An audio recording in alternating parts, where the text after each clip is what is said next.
What's up, everyone? It's Jacob Kotzinger back for another episode of the Michigan State Spartans Insider Podcast. And, well, it's been an eventful couple of days here in East Lansing. It's the episode for Monday, December 1st, 2025. Michigan State football going in another direction. They have fired Jonathan Smith, as if you're tuning in, you probably already know that. And if so, you also know that they reports, sources have told Spartan Nation and many other media outlets out there that they're gonna. All signs point towards Pat Fitzgerald being the guy for them. They're finalizing the deal right now. By the time you watch this, it might have been made official by now. So it's an interesting turn of events. Smith, I mean, it always seemed like MSU was kind of on the fence. It always seemed like it was just up in the air because, again, that buyout was so expensive. You wondered if he'd get one more shot. He was popular with the players. The locker room was together. But Batt decided to move in a different direction. They sent out a press release on Sunday on some interesting quotes in there as well from Batt in there. The 2025 football season has not lived up to our shared standards of Michigan State football. This was alongside uh, the president, Kevin Gushkowitz, but this was Batt speaking here in the press release. Again, the 2025 football season has not lived up to our shared standards for Michigan State football. While that does not fall solely on Jonathan Smith, it's become necessary to make a coaching change in order to chart a new direction for the program. And we are appreciative, and yada yada yada. It's not an easy decision to make, and towards the end of it, Michigan State football has a proud history, a history that includes national championships, Rose Bowl victories, Big Ten championships, and a college football playoff appearance. The standards of our program have not changed. It is our expectation that we compete for championships. While we will have a new coach next season, a la Fitzgerald, we must do more as a department to support the program. This might be more about NIL, just kind of the structuring of that. I mean, they have a new NIL kind of arm forming over the summer, Spartan Ventures. That's supposed to help out kind of with the financial side of things here, but that's boring. We're here to talk about Pat Fitzgerald here, and I guess kind of want to focus on is just kind of how quiet Batt was this whole time. I wrote about it like after the Iowa game. That was the second to last game, right? I had a long day. I'm recording this on Sunday night. It's been a long day, folks. Forgive me, but it's just I wrote about it. It was before the Maryland. It was the week leading up to the Maryland game, and I was just writing about like you got to make a decision today, right? Like the Maryland game's not going to change your opinion. I thought either way. I think I've been proven right.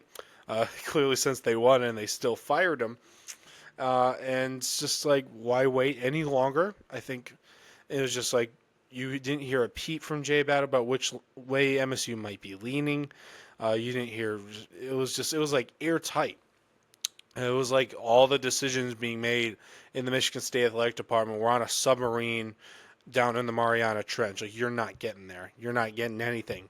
So it was just so unusual for when there's a coach so obviously on the hot seat that you weren't hearing anything about which way the athletic department was leaning, what they were thinking, which way they would go with things. I mean, as when Smith goes on the hot seat, you kind of go through the potential candidates. I thought of Brent Key. I thought of Brian Hartline.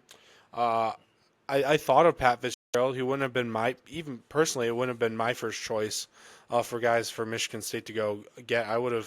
My top two would have been Brent Key if you could go get him. I don't know if he would have left Georgia Tech though. And Jason Eck at New Mexico. They went 9-3 this year with the most new players I believe in the FBS. So I thought that'd be a good way if you want to have a 1 year turnaround. Go get that guy. He has some Midwestern roots. But hey, the decision's been made. Uh, I'm certainly gonna have some opinions on it as well. It's gonna be Pat Fitzgerald. And it's just it's still just a very interesting hire. You can read about my thoughts on it at length. I'm posting a article kind of about it's high risk for Michigan State, but it can also very much be high reward because again, Fitzgerald has won in the past at Northwestern. He's taken them the two Big Ten championship games, Big Ten West, yeah, but still he got them to two. He got them two Big Ten West titles They finished in the AP Top 25 5 times in his 17 years there. That's pretty good. Again, we'll get to why that's pretty good soon. And they made a bowl game 10 times in 17 seasons there. Again, this is at Northwestern though. Northwestern doesn't really care about sports that much. Like think about your kind of stereotypical Northwestern student, not someone who's waving their shirt around shirtless in the corner of Ford Field, in case you guys saw that, or in Spartan Stadium, as you saw during the last during the Penn State game. There was that was going on as well. Uh, it's Northwestern, it's like one of the, it's not an Ivy League school, but it's kind of like an Ivy League school in that way. They can do with or without a football program. They just happen to be in the Big Ten, boosts the conference's academic ratings. Michigan State's going to have a bit more resources for Pat Fitzgerald here than he did at Northwestern. So, if he's able to succeed here with all those resources he has, if he was able to win games at Northwestern, what could he do at Michigan State? I don't know if it necessarily raises the ceiling of Michigan State, but I definitely think it also raises the floor as well, because this is a guy who's known for doing more with less. And I haven't listened to all of that College Game Day interview. He went on the College Game Day podcast a couple months ago, and people have kind of been sharing that everywhere right now. I listened to like half of it when it kind of started to leak out that, hey, this might be the guy. And it's just, I listened to about half of it before I think everything started snowballing. I had to step away. It was definitely illuminated, but it's just, again, you still wonder, can he adjust to the NIL era? Can he adjust to the transfer portal era? Can he adjust to the Big Ten? Looks different now. Like Michigan State plays Oregon, UCLA, and Washington next season. Those are Big Ten games. When he was last coaching Northwestern in 22, those were not Big Ten games.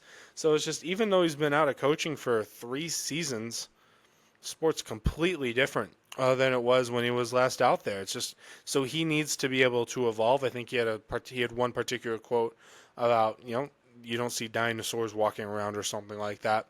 You have to evolve as a coach. But talk is, that's him talking though. Of course you have to evolve as a coach. Everyone can say that. But can he actually evolve at Michigan State? Can he? Because people aren't going to have the patience for a 4-year rebuild. I still think it was slightly unfair, frankly, to be honest, to only give Jonathan Smith 2 years to figure this thing out. Maybe, sure, things didn't seem to be working out, but maybe I thought maybe you should give him a 3rd year. Just because, I think some responsibility has to fall to Michigan State in that the Big Ten's completely new to him, the Midwest is completely new to him, and 2 years to figure out recruiting and getting connections with local coaches and everywhere might have been a little quick. But hey, I'm not the one who makes the decision here. This could work out totally great for Michigan State. That's just kind of my own 2 cents on the subject. Pat Fitzgerald knows the Midwest. He does know Michigan. He's recruited in the areas that Michigan State recruits at before. He seems to be very well respected among his coaching peers in the coaching scene. But I've kind of gotten off the track, though. Still, though, it's just about how quick this was, how quiet this was, because this isn't something that just... Jay Batt didn't have his meeting with Jonathan Smith.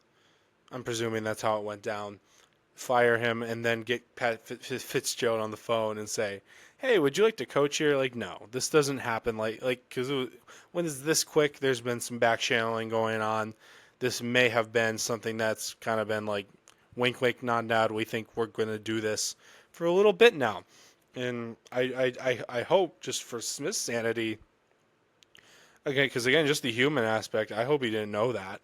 Because that's got to be tough, because he finished out the year like a pro. He said he hadn't been told what his future was.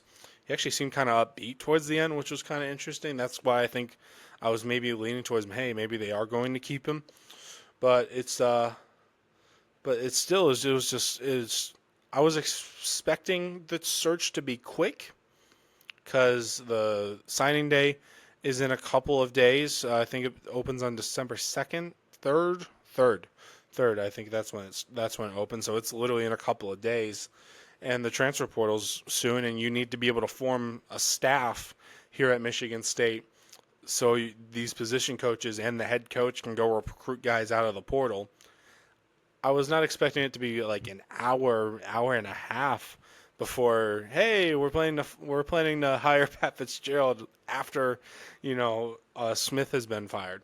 So it was just really interesting, but it just kind of goes back to this has definitely been something that's been in the works for a bit, but it's truly impressive though, that J Bat kept this so quiet for so long, because that's the type of thing that's so hard to keep the secret on, because that's the type of secret, like, if you got told the secret 2 weeks ago, like, say, like, hey, they're gonna fire Smith and they're gonna hire Pat Fitzgerald, who's a well-known name around everywhere.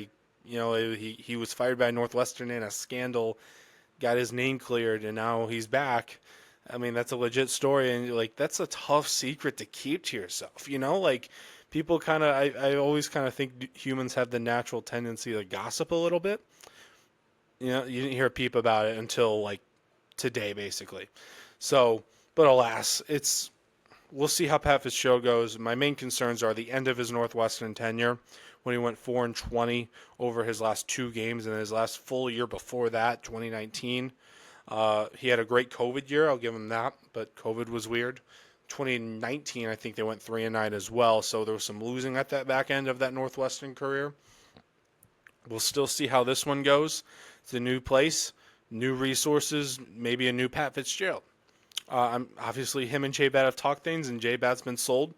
J Bat has made one coaching hire as an athletic director before, and he hired Brent Key, who's doing great things at Georgia Tech, and for a reason, he was one of the first guys I think Michigan State should have gone after. But J Bat went with Pat Fitzgerald.